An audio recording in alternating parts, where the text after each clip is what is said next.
traditional publishing. Paano magpasa? So, makikita mo na siya sa National Bookstore. Good morning, students! Another day, another chika. Let's go!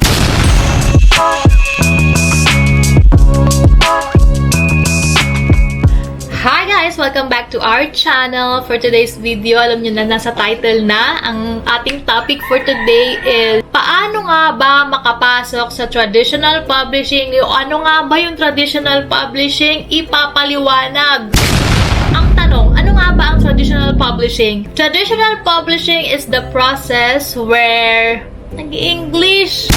Traditional publishing is the process where an author works with a publishing company. Ito yung mga Sensation Press, Precious Hearts, LIB, Flutter Fic, Pop Fiction, ano ba ba? And everything. Basta yung mga malalaking traditional publishers natin dito in the Philippines. Anvil, ayan, mga kasama yan sila. Ito yung mga publishing houses na kadalasan nakikita natin sa National Bookstore. Sila yung mga example ng mga traditional publisher. So, unlike self-publishing guys na kayo lahat ang tatrabaho ng mga published books nyo, dito ay meron silang sariling team. Silang cover artist, editors, layout artist. Basta ayun yung traditional publishing way na lahat-lahat sila na ang tatrabaho sa libro mo at wala kang gagastusin ni singkong duleng. Dapat.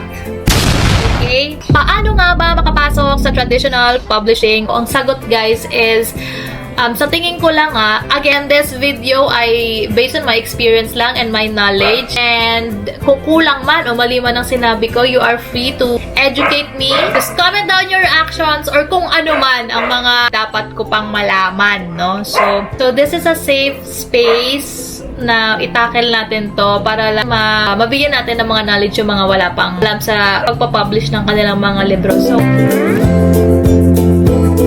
first ay sila ang kukontak sa'yo or ikaw mismo as an author ang magpapasa ng nobela mo sa kanila para i-review nila or i-check nila kung approve ba or kaya nilang tumatanggap sila ng ganong story. In my case, maswerte ako kasi yung mga nakatrabaho ko ngayon at in the past na mga traditional publishers ay sila yung nag-contact sa akin, meaning hindi ako nagpasa. Hindi ko pa na-try magpasa ng manuscript ko mismo sa publisher, sa any publisher na ipapa-approve ko kasi swerte naman na merong pumatok sa mga story ko sa Wattpad. Dahil doon kinontak nila ako na gusto nilang i-publish yung librong yon. Kasi yung Under Pleasure ko tsaka Just the Pleasure ay umabot siya ng 14 million and 19 million reads na currently. So, I am blessed to have a viral story na hindi na ako naghirap na magpasa pa sa mga publishing houses. But then, ayun, ang sagot is two ways. Ikaw ang magpapasa or sila yung kukontak sa'yo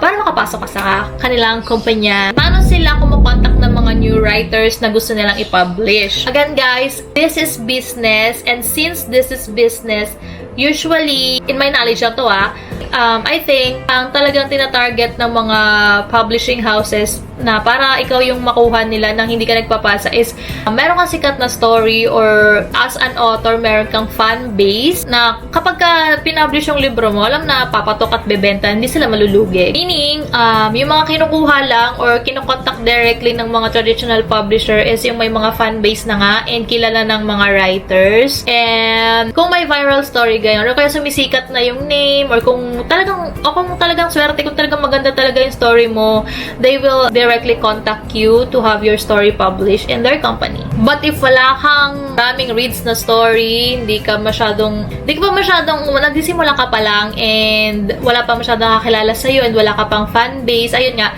then, kung hindi ka makontak, then, ikaw na mismo sa sarili mo, mag-contact ka na sa kanila at ipasa mo yung manuscript mo or nang ipapa-approve mong story. So, ayun, yun ang pangalawang way kung wala kayo sa una. Kasi again guys, this is business. Syempre, alangan naman ang business mo ay gusto mong ipalugi, nakukuha ka ng mga author na hindi naman bebenta o walang bebenta o matitenga lang yung mga libro sa bookstore or anywhere. So, this is business. Ayun, unfortunately, hindi basta-basta nakakapasok sa traditional publishing. But don't worry guys, marami din naman mga aspiring authors o nagsisimulang authors pa lang na nakakapasok din naman sa mga publishing houses kahit walang fan base, ganyan. No? Talaga magaling lang talaga, no? And also gusto ko lang idagdag dahil 1,000 po ang ipiniprint na libro nitong mga traditional publisher, hindi gaya sa mga maliliit na publishing house na mga pre-order, hindi po sila ganun. Kapag talagang inilabas nila yung libro mo, 1,000 copies ang ilalabas nila, kaya kailangan nila maging wise sa mga pinipili nilang author. At syempre, sana bumenta, ganun. Paano magpasa? Kunyari, wala akong fan base, gusto ko lang talagang ma-push yung libro ko na magkalibro ako, gusto ko lang na mapabilang sa mga traditional authors. Ito na yung part na magpapasa ka ng query letter. Introduce ang libro mo and you yourself as a writer, kailangan meron ka ipapakilala mo yung sarili mo doon. And doon pa lang mga be, dapat makuha mo na yung mga atensyon ng editors and yung publishing house mismo na i-publish ka nila, ganun. Dapat ipaliwanag mo kung bakit ka nila ipapublish. Ilalagay mo din syempre yung synopsis ng story mo and few chapters, siguro mga 1 to 5 chapters din ilalagay mo doon sa query letter. Or just search guys kung ano yung mga kailangan ng isang publisher na requirements for you to have your story approved. But guys, do not pass. Wag nyo ipapasa ang buong manuscript nyo, ha. Hindi agad-agad pinapasa ang buong manuscript. Kaya kailangan na in the first 5 chapters or 3 chapters, basta 5 chapters na ipapasa nyo sa kanila, dapat doon pala kuha nyo na yung loob nila or yung interest nila. Oh, this is interesting, ganyan. Dapat magano nyo na agad para, 'di ba? Para magiging curious sila kung anong mangyayari sa story, ganyan. Dapat basta make it interesting sa first 5 chapters pa lang, ayun ang pinaka-goal. So that talagang makukuha ninyo yung interest nila. Hopefully, matanggap yung story nyo. But again, guys, this is not guaranteed. Hindi ibig sabihin na nagpasa ka ay ma-approve ka kaagad. But do not be afraid of rejection because lahat naman na nare-reject, di ba? Lahat naman yan naman ay ating mga learning experiences. No? So, pagpasa lang magpasa, mag-abang. Kunyari, may mga publishing houses naman minsan na nagpo-post ng like submission of stories, ganyan. Then, huwag matakot magpasa lang na magpasa. Di ba nga si J.K. Rowling ilang beses na decline or hindi na-approve yung story niya before maging Harry Potter. So, parte talaga ng buhay natin ng mga rejections. Minsan, ang mga rejections ay ang ating mga redirection sa buhay. So, huwag kayong matakot. Magpasa lang na magpasa ng kung saan nyo gusto magpasa, no? Huwag mahiyang magpasa. Kapag na-reject ka, take it as a learning experience. And kung mayroong mga comments doon ng mga editors, ay i-take nyo ng personal so that you can improve yourself naman, no? Hindi naman yung isasama mo ng loob. Of course, syempre, as a writer, we need to be open sa mga constructive criticism. Syempre, yan din naman katulong sa atin sa ating writing journey. Ano naman ang process if ever matanggap na yung story ko? Okay, nagpasa na ako, tapos binalikan nila ako ng email, they are interested to publish my story. What is next, Miss Sang? Ano kailangan namin gawin? In my case, I had a nice experience with my first contract signing. Before pandemic pa kasi to, so I got to meet the CEO mismo, yung may-ari ng company, and the book signing was an experience talaga. As a writer, hanggang ngayon minsan hindi pa rin ako makapaniwala na na-sign ako dun sa publisher na yun, dahil yun talaga yung mga binabasa ko ng mga kabataan ko, and ilang beses na nasabi na parang once in my life na dahil sa kaadikan kong magbasa ng pocketbook, mga elementary days. Siyempre, matanda na ako, di ba? Parang nabulong ko din kay Lord na, Lord, parang gusto kong maging writer. But nakalimutan ko na yon. Pero hindi ko na-expect na dito pala talaga ako mapupunta. So, anyway, tinanggap ka na. So, magpa-contract signing na kayo. So, when you go there, I suggest na basahing maigi ang kontrata gaya ng sinabi ko dun sa mga copyright, mga karapatan natin bilang author. Guys, panoorin nyo yon. So, para may alam din kayo sa mga kontrata. Doon sa contract signing, pag-uusapan nyo lahat, magkano ibabayad nila sa'yo, ilang taon ka, kung magi-exclusive ka, ilang taon kang sa kanila lang pwedeng mag-publish ng libro. If you're gonna be exclusive or non-exclusive, kung exclusive ka, ayun na nga sinabi ko, sa kanila ka lang pwedeng mag-publish ng libro. Maganda rin naman yon na at least secured ka na merong magpa-publish ng libro nyo. But guys, be clear with your contract. Dapat insist nyo na sa isang taon, dapat kung ano yung gusto nyo, deserve nyo, like kunyari, mabilis kayo magsulat, marami kayong libro, ayan, 2 libro, kailangan lagi kayong may release per year kasi sayang naman kung wala kayong release o hindi kayo nilalabasan ng libro kasi as a writer, anong purpose na mag-sign ka sa isang publishing house na hindi ka naman pala nila i-release? So, sayang yung opportunity na sana kung paano kung mayroong, kunyari, 5 years kang exclusive, paano kung mayroong mag-approach sa'yo na ibang publishing house na gusto ka nilang i-publish or yung libro mo na to gusto mong i-publish pero pinasa mo na dito pero ayaw nilang i-publish. So, wala kang say kasi naka-exclusive contract ka, hindi ka makakasay sa iba-iba pang publishing house. And even self-pub, I think, bawal ka mag-self-pub. Especially kung mahigpit yung kontratang napirmahan mo. Again, guys, demand what you deserve. Pag-aralan yung kontrata, mag-research muna, wag basta-basta pipirma, wag ma-overwhelm sa pera. Para hindi ka magsisi, no? Sa dulo. Always decide what's best for you.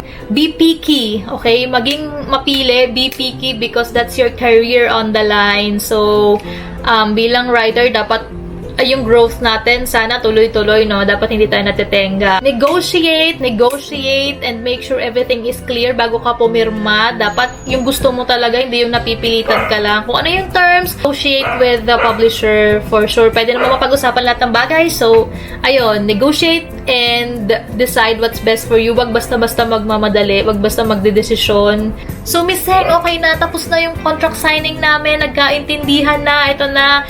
What's next after the contract signing? So, after the contract signing, congratulations! Malapit na malapit ka nang maging successful writer! Uy! Congratulations! But, after that, all you have to do is wait. After nito, isi-send mo na ng buong buo yung manuscript mo. Do not forget to edit your manuscript. That's the tip. Do not forget to edit your manuscript and make sure na polish siya bago nyo ibigay sa publisher. May gusto pa kayong baguhin, mas maganda na kayo mismo yung unang-unang gagalaw ng manuscript so that medyo mas malinis na pag binigay nyo sa kanila at wala na masyadong problema. Kasi guys, kapag hindi nyo in-edit at may plot holes yan at may ano yan, babalik at babalik din sa inyo yung inyong manuscript at i-edit nyo din. So, doubling effort. So, una pa lang dapat i-edit nyo na. So, once they have your manuscript, i-edit na ng mga editors. If they are done, ibabalik din nila sa'yo para i-check mo din kung baka may makita ka pang mali or something, ganyan. Doon na kayo mag-usap ng mga editor nyo kung ano nangyari, okay ba to, ganyan. And minsan, madalas may mga comments yan sila, like, kung ano yung ng story mo, kung maganda ba, or kung ano yung comment nila, kung may dapat kang i-improve or something like that. Dapat may feedback. Okay. Nakakatuwa lang dahil yung mga publisher ay hindi na mahigpit pagdating sa lahat ng proseso ng mga libro. Before kasi, sa mga kapanahunan ko, kasi once you give them your manuscript, sila na talaga yung bahala sa lahat-lahat ng process. As I have said, that includes the cover, kung ano man ang mangyayari sa libro. Unang-una kasi importante kasi yung cover kasi syempre ikaw as a writer alam mo kung ano yung gusto ng mga readers mo. Dapat ikaw yung may unang-unang vision kung ano yung maganda para sa characters mo. Kung yung cover ba ay tugma sa story, noon kasi wala kang right na like humindi, ganyan. But now, it's a win for us writers kasi medyo maluwag talaga. Yung mga publisher, sila pa mismo yung nagbibigay na lang ng budget for the author. Kung anong, sige, ikaw na magpagawa ng sarili mong book cover. Kung ano yung gusto mo talaga, then, bibigyan ka namin ng budget, no? So that, gusto mo talaga yung masusunod. And ayun, kasi dati, kapag kapangit, wala ka nang say. So, pagtatsagaan mo na yung cover mo hanggang sa buong libro mo, buong experience ng libro mo na yun. So, mas maganda yung talagang kahit papano ay may control ka. Binibigyan ng control yung writers at ng say kahit papano. No? So, after editing and approve na yung manuscript ko, what's next, Miss Eng? Anong susunod na mangyayari? Yeah, congratulations ulit. Dahil ilang kebot na lang, ikaw ay talaga namang magiging ganap na writer, published writer, no? After that, siguro they give you the release date. Kunyari, okay na, diba? Bibigyan ka na lang kung kailan lalabas yung libro mo. So, this is the most exciting part na kasi pag ganun ka na, pa-success ka na step by step lang talaga. So, after nyan, bibigyan ka ng release date. Ang magandang gawin nyo habang nag-aantay kayo ng release date, mag-teaser na kayo sa mga followers nyo na yung libro nyo, i-promote nyo na. Para naman, bago pa lumabas ay may mga, alam na ng mga fanbase nyo, ng mga buyers nyo na may lalabas kayong libro na dapat nilang suportahan. And this is the right time na hakutin mo rin yung mga friends mo so that on your first ever book signing ay kasama mo sila, mawi-witness nila ang iyong milestone at iyong success. So, ayan, promote. At paano pwede ka na mag-celebrate kasi meron na tayong pinanghahawakan na talagang andun na yung libro mo palabas na. So, magiging published writer na. Ay! So, Miss Seng, may release date na. Anong gagawin ko? Anong next? So, ayun na nga, bukod sa hakutin mo yung mga friends mo, usually nag-i-invite yung mga publisher ng book signing. Yan, yung first ever book signing mo. At kung nataon, kunyari may mga event like book signing, Grand Fans Day, ayan, dyan nila inire-release yung mga bagong libro or authors so that para ma-experience naman talagang nandiyan ka na, magbo-book signing ka na, ito na. Congratulations! Kapag meron ka ng release date, book signing, ito na, pag nandudun ka na, congratulations dahil mahawakan mo na yung libro pinaghirapan mo, na pinangarap mo lang na makita mo, mahawakan mo.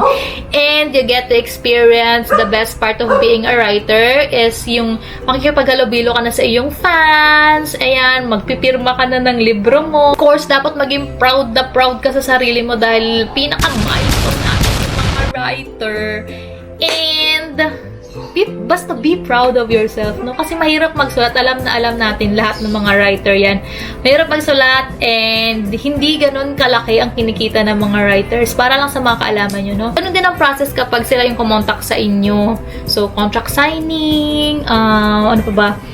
Papasa yung manuscript mo, editing, mag-aantay ka ng feedback ng kung okay ba, ano ba yung manuscript, kung may release date na, and then yung book signing. So, congratulations! You're already a published writer!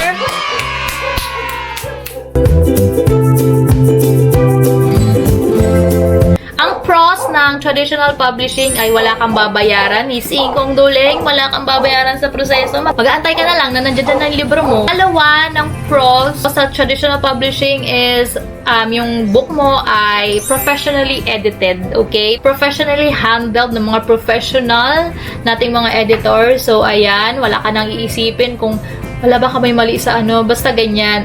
Bookstore quality, ganyan. Next is merong upfront payment or advance payment na ibinibigay ang mga traditional publisher. So, usually ito ay, so for example, 10,000 ang unang bayad nila sa'yo. For you to earn a royalty, ito lang ang pagkakalam ko kasi ito yung experience ko. For you to earn royalty, dapat ma-recoup mo muna or mabawi muna ng publisher yung 10,000 na binayad nila sa'yo. So, for example, binayaran ka ng 10,000 tapos ang royalty mo per book is 10% or ganyan. Malaki na yung 10% kasi 7% to 8% lang usually ang mga royalties ng kada libro. Kunyari, ako marunong sa math. Basta yun, kailangan mabawi mo na ng publisher yung paunang bayad nila sa inyo bago ka magkaroon ng royalty doon sa mga succeeding books. So, mas maraming sales ng libro, syempre mas maraming kita. Next, pros ng pagpapublish ng libro sa traditional publishing is yung wide distribution. So, makikita mo na siya sa National Bookstore, kahit anong mga bookstore, ganyan. Unlike sa self-pub na bihira kasi mahal ang maglagay ng libro sa mga National Bookstore, fully book, ganyan, mahal siya, guys. So, kaya yung mga self-pub ay sa author lang talaga na madalas nabibili or sa online selling platform ng mga authors. Yung industry credibility. Kasi being published by this reputable publishing houses, syempre, tumataas din yung credibility. Parang, sino ka dyan? Ganun na mga atake, guys. Kasi, sinasabi ko sa inyo, hindi basta-basta kapag na-publish ka ng traditional publisher. Sobrang milestone na nito sa ating mga writers. Ayun talaga. Dahil makikita talaga natin sa physical bookstore ang ating mga libro and hindi lahat kayang gawin yon. So, congratulations again!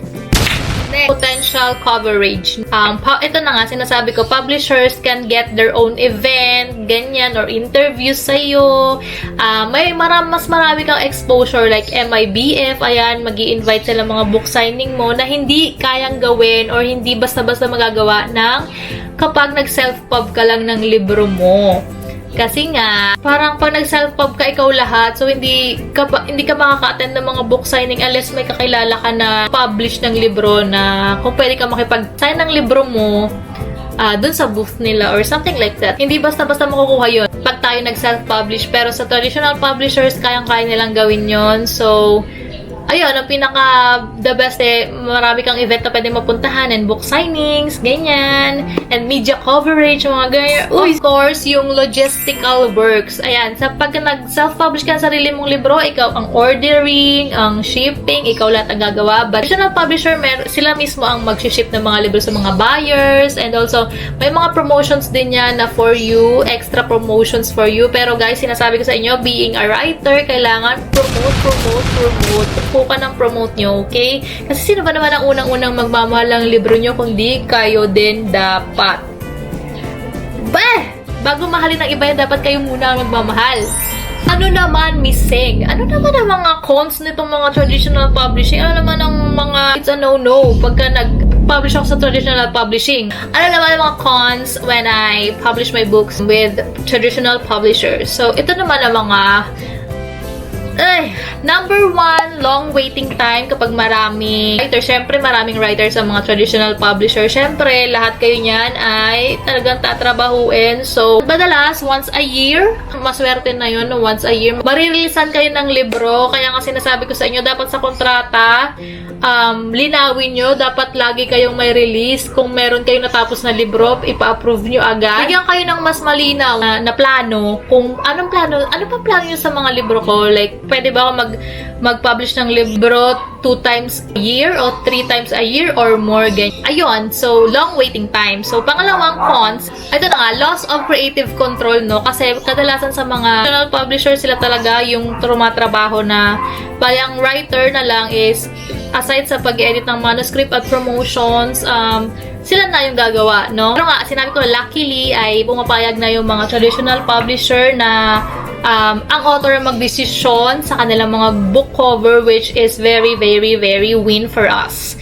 Okay, number 3. Number 3 is mahirap makapasok sa traditional publishing. Sinasabi ko sa inyo guys, if wala kang viral na story, hindi ka sikat, wala kang fan base, hindi ka kilala as in, at hindi ka mamamarket, hindi kikita sa'yo yung mga publishing house, ay hindi ka makakapasok. It's a no-no. Siyempre kikita nga, diba? Business nga. So, ayun, mahirap makapasok sa traditional publishing. Ayun na, ito na yung mga rights restrictions. Nasabi ko na to, yung mga copyrights. Basta panoorin nyo lang yung aking previous video na doon yung mga rights na sa tingin ko ay dapat nyong i-retain at kung ano lang yung dapat nyong ibigay. In my own opinion as a writer na gusto lahat maging successful ang mga writers dyan. Okay? So, ayun, panoorin nyo naman. Next cons. No guaranteed of success. Syempre, lahat naman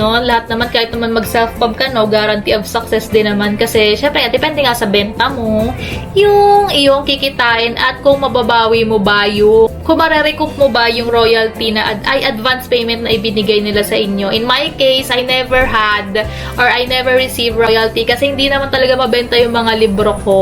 Kasi hindi masyado mabenta yung mga libro ko, kaya I never receive any royalty. Pero sabi ng iba na po to, meron pa ring royalty. I don't know, comment down below kung dapat ba talaga meron bukod sa advance payment, ganyan. So, comment down below.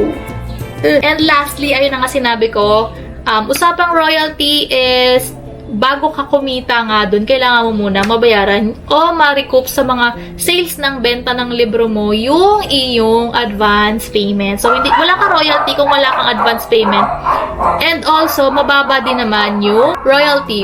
For example, sa isang libro, like, meron ka lang dong 8 pesos, ganyan. So, kung marami kang benta, kung talagang bonggang-bonggang author ka na sobrang dami ka magbenta or sikat ka talaga, dun talaga paldo ang mga sikat na author na yan. So, congratulations guys! That's all for today. Kung may tanong kayo, kung hindi ako nasagot, i-comment nyo na lang para masagot natin. So, that's it for our paano ba makapasok sa mga traditional publisher na yan at paano ko makita yung libro ko sa National Bookstore. Ay! Guys, ang advance payment ay depende sa publishing house or yun na nga sa kanila, no? Nung kapanahunan ko, bibigyan ko kayo ng rate, sige. Ay! Basta nung mga kapanahunan namin, parang 24,000 words ay 5,000 to 7,500 yung bayad. Again guys, kung may nag-offer sa inyo na mababa doon, tapos buong manuscript niya, wag kayong papayag dahil lugi kayo doon. Scam yon, hindi yun fair. Also, depende to sa mga publishing houses. Kung pag-uusapan nyo naman to kapag contract signing, so kayo na lang mag-demand kung ano yung gusto nyo, something like that. So, ayun. So, kayo na lang mag-compute kung ilang words yung libro nyo na ipapasa. Ayun din dapat ang inyong advance royalty. So, ayun lang guys. But, it depends. It really depends on the kontrata. It really depends on the publishing house. At kung ano man yung mga mapag-uusapan nyo. Yun naman ay, yung sinabi kong rate ay dati pa.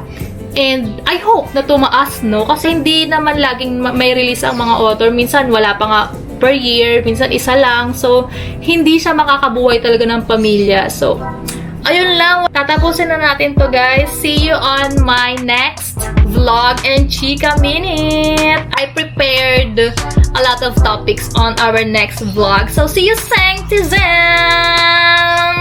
God bless you. Goodbye. Don't forget to make someone happy today and every day. Bye, Sanctizens!